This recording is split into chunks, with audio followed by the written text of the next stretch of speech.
Episode 7। Mount Doom से निकली राख और काले बादलों ने साउथलैंड्स को पूरी तरह से ढक दिया था। होश आते ही गलाडियल की नजर आसपास पड़ी लाशों पर गई। तभी उसे कहीं से थियो की आवाज आने लगी। थियो चिल्ला चिल्ला कर मलबे में ब्रॉनविन को ढूंढ रहा था। गलाडियल उसे किसी तरह से शांत कर अपने साथ ले गई।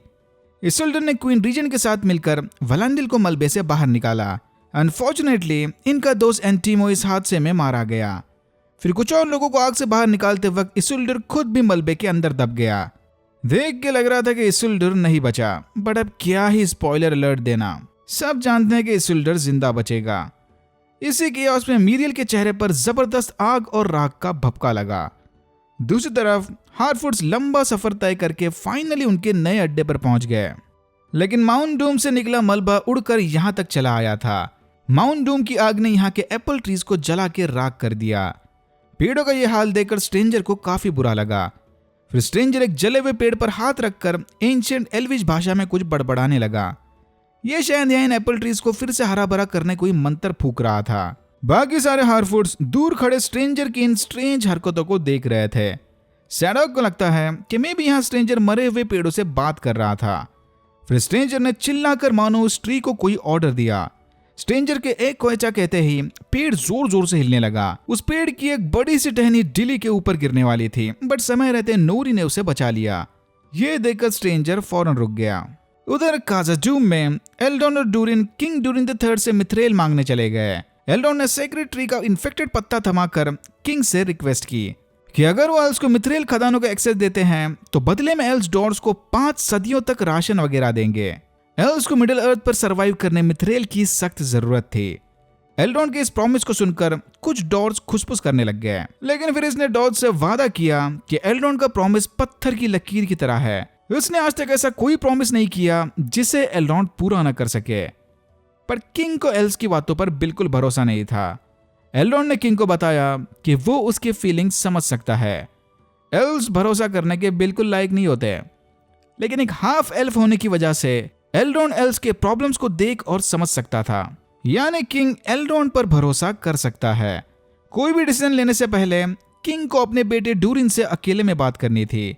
किंग ने डूरिन को बताया कि लिंडन की तबाही अचानक से हुआ कोई नेचुरल डिजास्टर नहीं, बल्कि एक प्री प्लान इवेंट लग रहा है। एल्स की तकदीर वैलार्स ने सदियों पहले लिख दी होगी। इन्हें एल्स की मदद करके वैलार के बनाए प्लान्स के साथ छेड़खानी नहीं करनी चाहिए। क्या पता इनकी एक गलती शायद सारे मिडिल अर्थ के घोड़े लगा दे। यानी किंग डूरिन की तरफ से ना है। किंग डूरिन III का यह फैसला सुनकर डीसा और डूरिन काफी नाराज और गुस्सा थे। इन्हें लगता है कि किंग की बढ़ती उम्र धीरे धीरे उसकी सोच पर असर कर रही है। फिर डूरिन ने किसी तरह इमोशंस पर कंट्रोल करके एल्ड्रॉन को यह बुरी खबर सुनाई। एल्ड्रॉन डिसअपॉइंटेड तो था, बट अब क्या ही कर सकते हैं। दोनों ही जानते थे कि सर्वाइवल के लिए शायद एल्ड्रॉन को मिडिल अर्थ छोड़कर जाना पड़ेगा। हो सकता है कि इन दोनों दोस्तों की आखिरी मुलाकात हो। एल्ड्रॉन डूरिन को मिथ्रेल का टुकड़ा लौटाकर एल्वन स्टाइल में फेयरवेल बोलकर बाहर चला गया। डूरिन ने गुस्से से वो मिथ्रेल का टुकड़ा टेबल पर फेंक दिया। तभी डूरिन और डिसा का ध्यान गया कि उस मिथ्रेल ने टेबल पर रखे इन्फेक्टेड पत्ते को एकदम ठीक कर दिया। ये देखकर डूरिन समझ गया कि एल्ड्रॉन बिल्कुल ठीक बोल रहा था। मिथ्रेल वाकई में लिंडन को बचा सकता है। इसे एक टाइप का साइन समझ लो। डूरिन ने फौरन आवाज लगाकर एल्ड्रॉन को जाने से रोक दिया। ये अब किंग के खिलाफ जाकर एल्ड्रॉन को मिथ्रेल की सोर्स लोकेशन दिखाएगा। साउथलैंड्स में गलाडियल और थियो ऑग से बचने जंगल में छुप गए थे। गलाडियल ने अब पूरी तरह से गिव अप कर दिया। इसे नहीं लगता कि अब कोई भी साउथलैंड्स को बचा सकता है। भलाई इसी में है कि समय रहते ये दोनों इस शैडो लैंड से बाहर चले जाएं। ज्वालामुखी के फटने के बाद सारे लोग अलग अलग होकर भागे थे। एलेंडिल कुछ सिपाहियों के साथ टाउन के बाहर इसिल्डर के लौटने का इंतजार कर रहा था। इसिल्डर के जख्मी घोड़े को देखकर एलेंडिल की थोड़ी उम्मीद जागी, लेकिन तभी क्वीन मिरियल ने इसे बुरी खबर दी कि अनफॉर्चुनेटली इसिल्डर नहीं बच पाया। यह सुनते ही एलेंडिल को जबरदस्त धक्का लगा। थियो को भी लगता है कि शायद ब्रॉनविन अब कभी वापस नहीं आने वाली। तभी गलाडियल ने उसे एडवाइस दी कि जिस बारे में हम नहीं जानते उसके बारे में ज्यादा सोचना नहीं चाहिए। थियो गलाडियल के और किल काउंट को लेकर काफी इंप्रेस था। उसके हिसाब से गलाडियल ऑक्स को मारकर अच्छा ही काम कर रही थी। गलाडियल ने इधर फिर से थियो को समझाया कि माना के ऑक्स बुरे हैं, लेकिन उन्हें मारने के काम को ग्लोरीफाई करना इनके दिल में डार्कनेस भर सकता है। लगता है माउंट डूम वाले इंसिडेंट के बाद गलाडियल का सिस्टम फैक्ट्री रीसेट हो गया। बिना सोचे समझे तलवार उठाकर लड़ने भागने वाली finally Lord of the rings वाली गलाडियल जैसे बातें कर रही है। फिर थियो को खुश करने गलाडियल ने उसे अपना सोल्जर बना लिया। साउथलैंड से बाहर आते ही मीरियल की समझ आया कि राग के कांटेक्ट में आने की वजह से इसकी आंखों की रोशनी चली गई। मीरियल ने एलेंडिल और वलेंडिल को ऑर्डर्स दिए कि कैंप जाने तक ये बात किसी को नहीं पता चलनी चाहिए, ऐसे एक्ट करो जैसे कुछ हुआ ही नहीं। 4 पलांटिल ने मीरियल को वार्निंग दी थी कि वो मिडिल अर्थ ना जाए, वहां बस डार्कनेस उसका इंतजार कर रही है। पहले हमें लगा कि शायद यहाँ माउंट डूम के काले बादलों की बात हो रही थी, लेकिन मीरियल के लिए डार्कनेस तो परमानेंट निकली। उस ट्री वाले इंसिडेंट के बाद हार्फुड्स ने स्ट्रेंजर को कबीले से बाहर जाने को कहा। शैडोक ने इसे स्टार कॉन्स्टलेशन के ड्राइंग थमाते हुए ग्रीनवुड द ग्रेट जाने का रास्ता दिखाया। वहां के लोग शायद स्टार्स को ढूंढने में इसकी मदद कर सकते हैं। जाने से पहले नूरी ने स्ट्रेंजर को एक एप्पल गिफ्ट किया। फिर हमने देखा कि स्ट्रेंजर के जाते ही उस जले हुए एप्पल ट्री पर एक नया फूल उगने लगा। यह सीन देखकर बहुत सारे फैंस का मानना है कि स्ट्रेंजर शायद रेडेगार्ड्स द ब्राउन होगा। मिडिल अर्थ पर भेजे जाने से पहले रेडेगार्ड्स यावाना का माया था। पिछले एपिसोड में एरेंडिल ने यावाना का टॉपिक निकाला था और इस एपिसोड में ये ट्री वाला scene. Maybe, just maybe, everything is connected. रात में थियो से बात करते वक्त गलाडियल ने एक निहायत ही कंट्रोवर्शियल बात कही। थियो ने इससे पूछा था कि क्या इसने ऑक्स के साथ चली लड़ाई में किसी अपने को खोया है। गलाडियल ने 2 लोगों का नाम लिया, पहला इसका भाई फिनरॉड और दूसरा इसका husband Celeborn. Wait what? Rings of Power show में कैलिबॉन का कैरेक्टर मर गया? Well, to be honest, Galadriel ने यहाँ कहा था कि कैलिबॉन लड़ाई के लिए गया था बट कभी वापस नहीं आया, तो इसने मान लिया कि वो मर गया होगा। But Lord of the rings के लोर में ऐसे कोई इंसिडेंट का कहीं भी जिक्र नहीं है। ये लोग यहाँ पक्का राइट्स इश्यू की वजह से कैलिबॉन के कैरेक्टर को किसी दूसरे कैरेक्टर के साथ मर्ज करने वाले हैं। नहीं, कैलिबॉन का मरना पॉसिबल नहीं और ना ही इसिल्डर का, क्योंकि अगर शो रनर्स ने कुछ नया ट्विस्ट डालकर उन दोनों को मार दिया तो फैंस अमेज़न को ही मार देंगे। सभी कुछ ऑक्स को पास से गुजरता देख सोल्जर बॉय थियो उनसे लड़ने जाने वाला था, लेकिन गलाडियल ने उसे रोक लिया।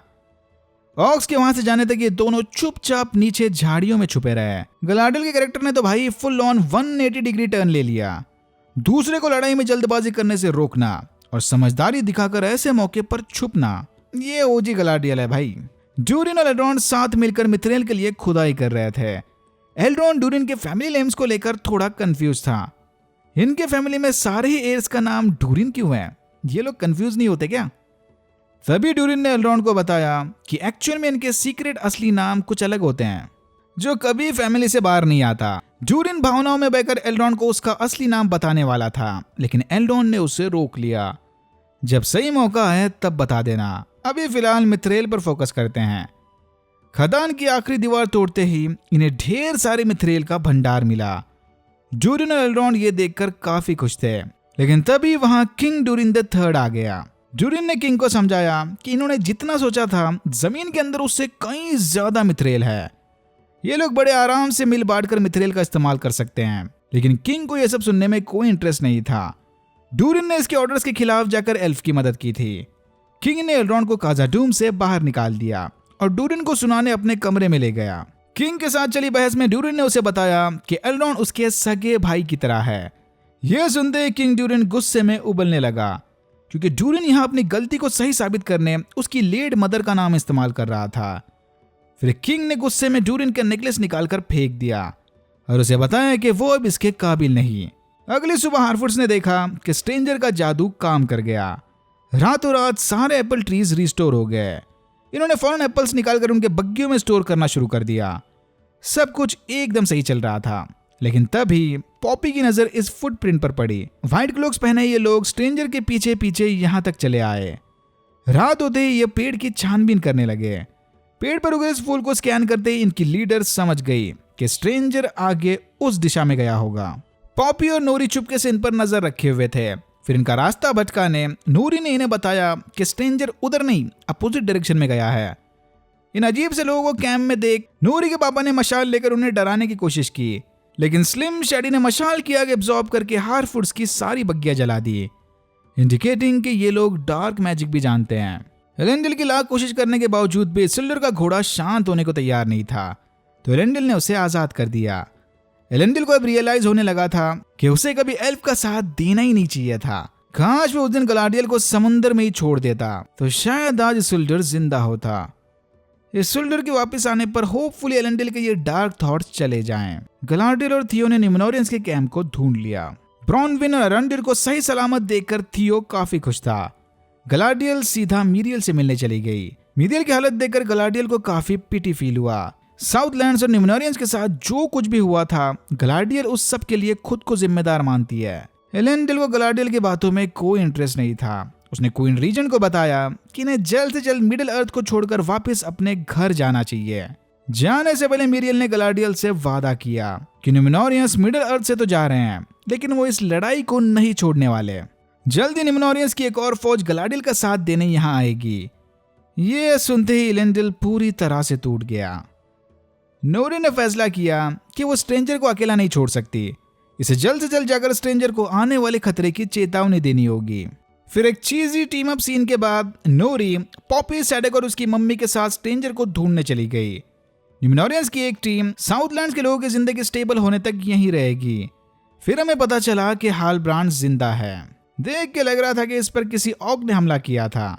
गलाडियल समझ गए कि इस जख्म को भरने इन्हें एल्विश मेडिसिन की जरूरत पड़ेगी। गलाडियल साउथलैंड्स के राजा का इलाज करने उसे अपने साथ ले गई। डीसा ने डूरिन को दिलासा देते हुए कहा कि जब वो राजा बनेगा तब डीसा और डूरिन द फोर्थ साथ मिलकर मिथ्रेल की माइनिंग करेंगे, तब उन्हें कोई नहीं रोक सकता। यहीं पर बातों बातों में डीसा डूरिन के भाई के बारे में बात कर रही थी। सगा भाई या इन जनरल भाई, मुझे नहीं लगता कि अब तक हमने डूरिन के किसी भाई को देखा है। किंग डूरिन ने सेक्रेट ट्री का पत्ता फेंक कर मिथ्रेल खदान की दीवार सील कर दी। वह पत्ता धीरे धीरे नीचे जाकर एक बैलरॉक के पास गिरा। उसके इलाके में एल्विस सेक्रेट ट्री का पत्ता देख बैलरॉक गुस्से से दहाड़ने लगा। अपने प्लान को सक्सेसफुली अंजाम देने के बाद एडार जी ने सबको बताया कि आज से साउथलैंड्स का नाम मॉर्डोर है। और यहाँ होता है एपिसोड 7 खत्म। शोरनर शायद इस फेड इन वाले सीन के साथ ऑडियंस को सरप्राइज करना चाहते थे, लेकिन सबने तीसरे चौथे एपिसोड में ही भांप लिया था कि ये एरिया पक्का मॉर्डोर ही होगा। पहला सीजन खत्म होने में बस अब एक ही एपिसोड बाकी है और अभी तक कोई आइडिया नहीं कि साउरॉन कौन है या फिर साउरॉन सीजन 1 का पार्ट होगा भी कि नहीं। बैलरॉक का ये हाई बजट शॉट देखकर लग रहा है कि आगे ये सीन स्टोरी में काफी बड़ा रोल प्ले करेगा, या तो फिनाले में या फिर आगे के सीजन्स में। वैसे टाइमलाइन को देखकर फिनाले के चांसेस थोड़े कम लग रहे हैं। मुझे लगता है कि फिनाले में कोई एक बिग रिवील होने की बजाय शायद छोटे छोटे प्लॉट बिल्डअप्स होंगे। शोरनर्स सीजन 1 को ऑल गन्स ब्लेजिंग एंडिंग देने की जगह सीजन 2 का ब्रिज बनाएंगे। ऑलरेडी ये स्टोरी काफी स्लो चल रही है, तो फिनाले में जल्दबाजी ना करे तो ये अच्छा है। बाकी आपके प्रेडिक्शंस मुझे कमेंट सेक्शन में लिखकर बता देना। Alright, that's it for now. अगर आपको वीडियो अच्छा लगा तो please like, share and subscribe for more videos like this. मैंने ऐसे और भी वीडियोस बनाए जिनके लिंक्स आपको डिस्क्रिप्शन बॉक्स में मिल जाएंगे। Thank you very much for watching and I'm hoping to see you in my next one.